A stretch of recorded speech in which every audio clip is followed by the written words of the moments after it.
Hello folks, in this video we're going to be installing front brake pads and rotors in this 2016 Jeep Renegade Trailhawk. Let's get started.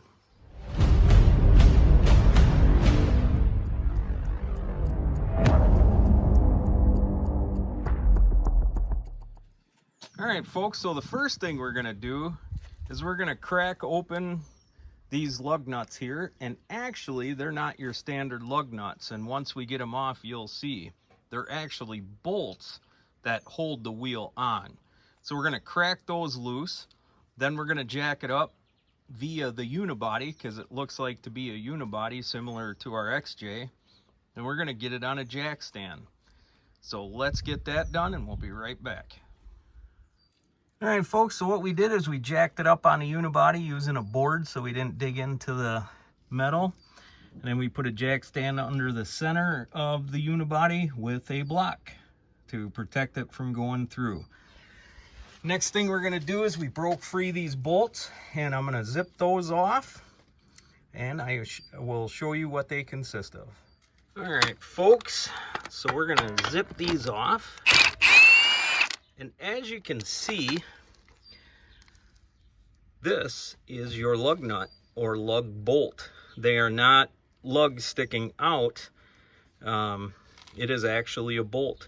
I'm going to get the rest of these off, get the wheel off, and I'll show you what we got behind it. Alright folks, so we're going to show you how the caliper comes off, how the caliper bracket comes off. But if you worked on brakes before, usually your lugs are sticking out and your rotor kind of hangs on there once you get your bracket off. But what holds this rotor on is this Allen keyed screw, and so we got to get that off once we remove our caliper and caliper bracket. So that's what we're going to do here. All right folks, so we're going to start by taking these two 14mm bolts off. There's a little clip here that holds the caliper hose to this bracket.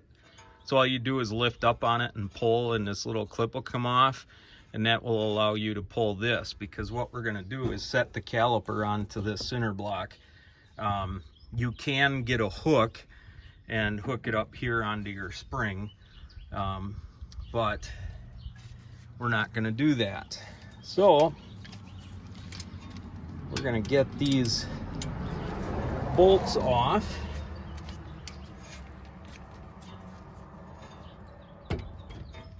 Well, that wasn't on very tight, so that's good. 2016 ain't too old of a vehicle, so we shouldn't have any difficulties with bolts just yet. Not like on our XJ. So we're getting this off. We're gonna pull this out of here, like so. And there is our caliper. Like that. Now, our caliper bracket bolts are star bits. So I am going to find what size that is. There's two of those, and we're going to be right back. All right, folks, we broke free these brake caliper bracket bolts. We did not have the star bit, but I did have a 16mm star socket. So that's what we went ahead, or 12-point, not star, 12-point socket, because we did not have a star socket. I did crack those loose. I'm not gonna lie folks, they are tight, so I ended up using a longer ratchet and a big hammer to kind of pound a little bit of weight to break these free. Using that socket can be a risk if you don't have it on there fully, so make sure that that socket is snug onto that bolt so you don't strip that out, because I imagine these things are pretty spendy at Chrysler. So we're going to get them off and get this bracket off, which holds the brake pads, and we'll be right back. All right, folks. So one of the reasons, well, the reason these were so hard to break free is I see traces of red Loctite. So when we put these back on, I'm going to use blue Loctite because I don't want to go through that again. All right, folks. So we have our rotor here that we're going to be taking off. We remove our caliper bracket. And like I said, old school rotors, as you all know, they just pull right off. But this has what appears to be an Allen key, could be a star. You'll have to research that. But what I do know is this 5mm Allen key broke it loose. So we're going to do it that way. So we're going to take this cat out. And that's what she'll look like. And then, from what I seen in researching this, is you got to bang away with the hammer and give it little tappy taps until it comes out of here. What we're going to do before we reinstall the other one is we're going to anti-seize this ridge, so then if we ever have to pull this off again, the rotor's not going to be rusted to this hub. Be right back. All right, folks, so we got the rotor off, and I'm not going to lie to you and be like other videos where they just kind of take it off and everybody's joyous and going about their day. This mamma jamma did not want to come off. So what I did is I laid under the car that way, right there.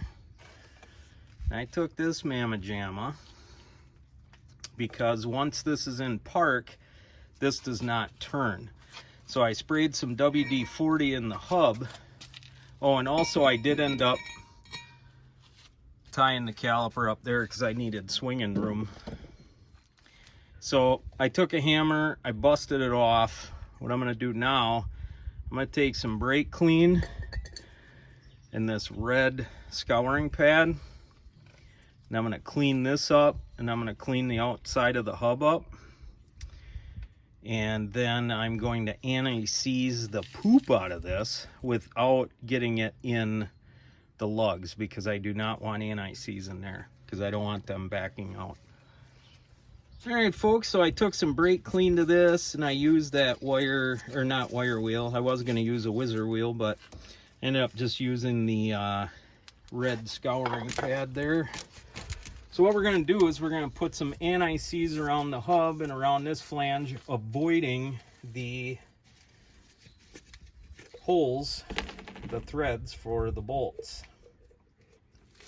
And the reason I'm using anti-seize is otherwise you get it on your little fingers, and then when you go to pick your nose, everybody asks why your nose is silver. Probably never happened to you before, but it happens. So we're going to get it on here, here. Doesn't need to be 100% because as long as you get the majority of it, you'll be okay. And again, we're avoiding those threads because we do not want our bolts to come off.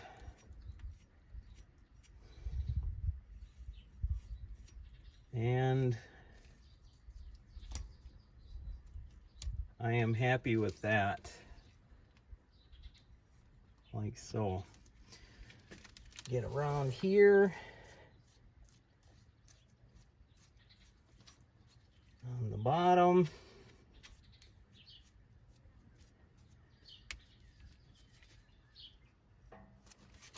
and we're gonna send it. So now what we're gonna do, get our gloves back off, and we're gonna put our rotor back on like this. Get it up in there. All right, now we're gonna grab our bolt to put on here, but what I'm gonna do, just as a precautionary, I'm gonna put some blue, not red, blue like that. We're gonna get that in there like a so.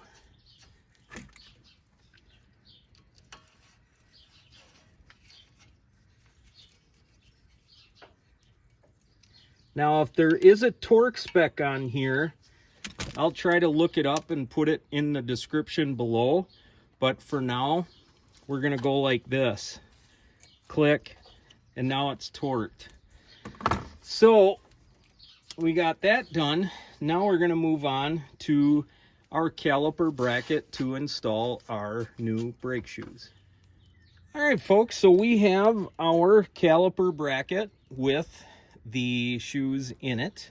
And as you can see, the far one has this little, sorry folks, has this little Scooby on here, this little tab. And so does our new one. So what we're gonna do is we're gonna remove the shoes, then we're gonna remove the brackets out of here, put new brackets in, and then I have some brake lubricant that I'm gonna put inside these ridges here to keep the pads freely moving. We'll be right back. So what I did, folks, is I removed the bracket, and then I took my red pad here and I cleaned out where the new brackets will sit. Sorry about all the cars, folks. Cannot be helped on this busy road. So we're going to set that in place, make sure it's locked in like a so, and that it snaps in there. And now you hand me that tube of grease. So I have some leftover slide glide from a previous job, and what I'm going to do is I'm going to lube up the insides of these so then the brake shoes can move in there. All right, folks, so here is our loaded caliper bracket. Got the clip on the right side here. All right, folks, before we put that caliper bracket on, remember these bolts had some red Loctite on them. We're gonna put some blue Loctite on them. If we ever got to get back in here, I don't want to deal with that again. So we got some blue. Now I'm gonna set that down. Another one. Blue. We sailed the ocean blue. All right. Another car. All right. So we're gonna get one ready. Get these on here. All right, folks, so we got those on. I went super tight. I even gave them a smack with a hammer. I believe it's like 100 and a little over 100 foot-pounds. But I got them nice and tight, and I really didn't want to reef on them with a torque wrench, only using a 12-point socket versus a star bit. Next thing we're going to do is we're going to take these sliding caliper stems out. They're the ones that go in here and they work back and forth. And to prevent your caliper from freezing up down the road, you can use grease. And I think that's what we're gonna do. So we're gonna take some of our brake slide lubricant, get some on our finger. We're gonna grease these cats like a so, and take the other one out.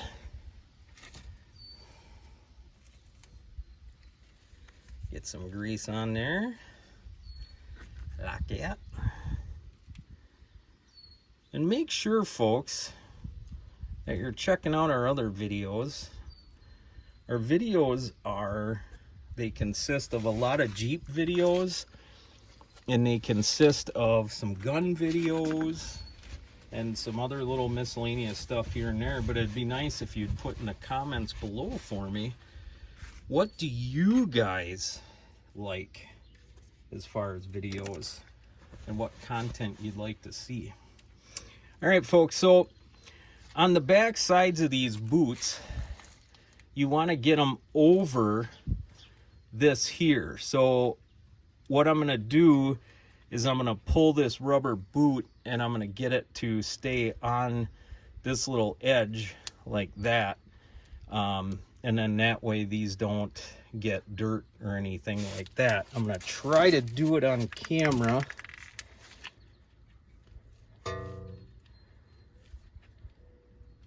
There. Like that. And I'm going to do the same down here. Like that. And see how they're freely moving now. Before they're kind of stuck. But now that we got that grease on there, now they're freely moving. So that's good. So now we're going to take our caliper that we ended up hanging up. And I'm going to get a board. And I'm going to get a C-clamp. We're going to put the board here on the flat side of the piston. And then a C-clamp. We're going to crank that down. And we're going to get this piston to shove up against here.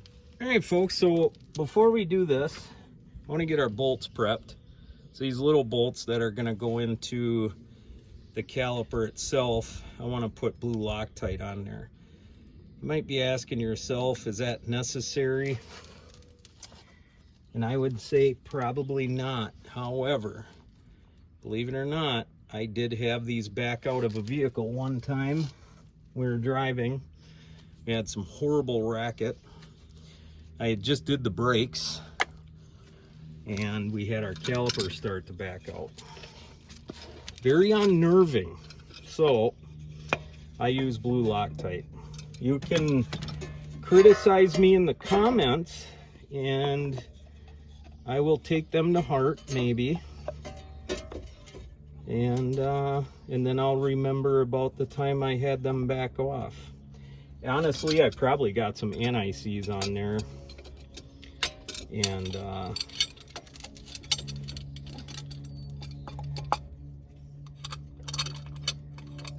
I have an assistant today, and that's whose car this is, and he is graceful enough to let us use it for a video.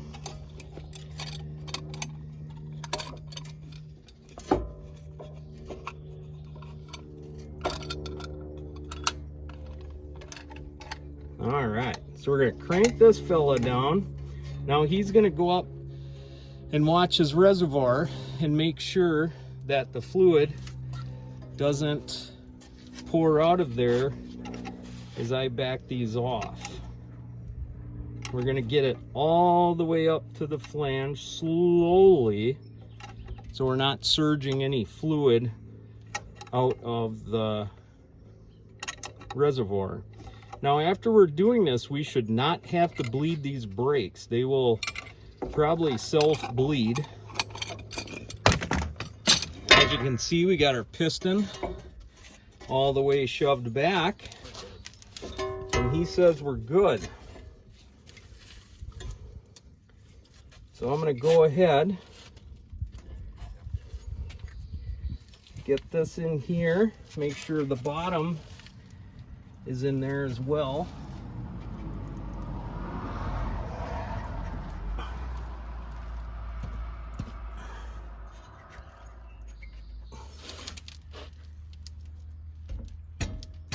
Like that.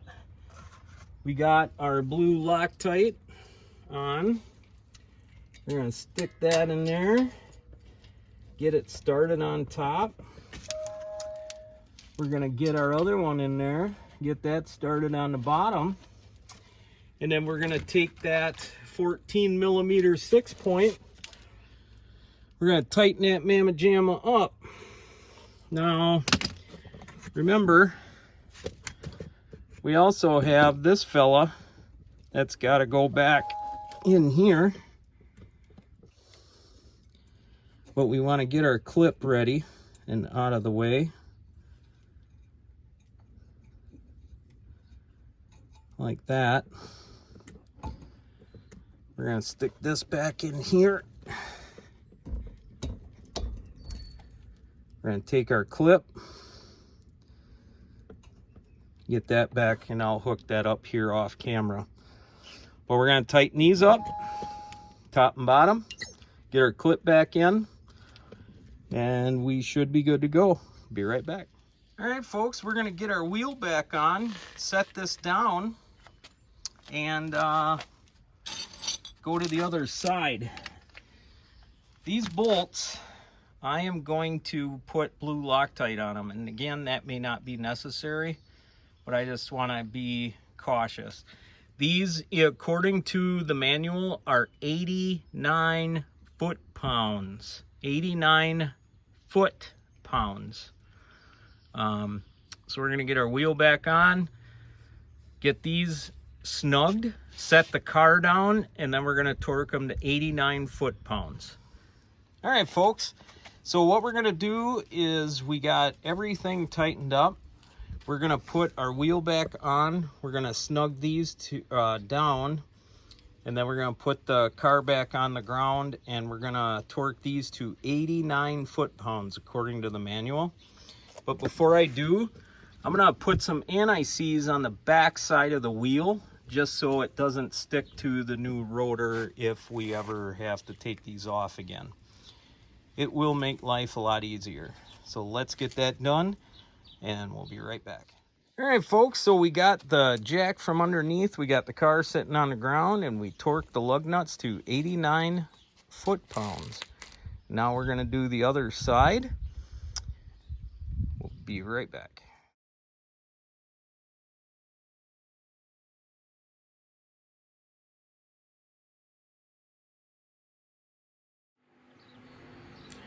All right, folks, so there you have it. That is changing the front brake pads and the rotors on a 2016 Renegade Trailhawk. So it wasn't too bad of a job, didn't take long. The filming is what takes long when we're doing these videos, not so much the project sometimes. So, but thank God we got everything back together. Just a couple tips: use blue Loctite, not red, just to make sure everything's gonna stay on there, but yet not using red where it's a challenge getting it back off. So I hope this video helps, folks. Thumbs up, subscribe, leave comments below. We put our email in the link below. We'll put the description of the part numbers in so you know what parts to get. Other than that, I can't think of anything else. So I will leave with Jeremiah 29:11. For I know the thoughts that I have towards you, says the Lord, thoughts of peace and not of evil, to give you a future and a hope. As always, folks, God bless America, and God bless the Republic. Take care.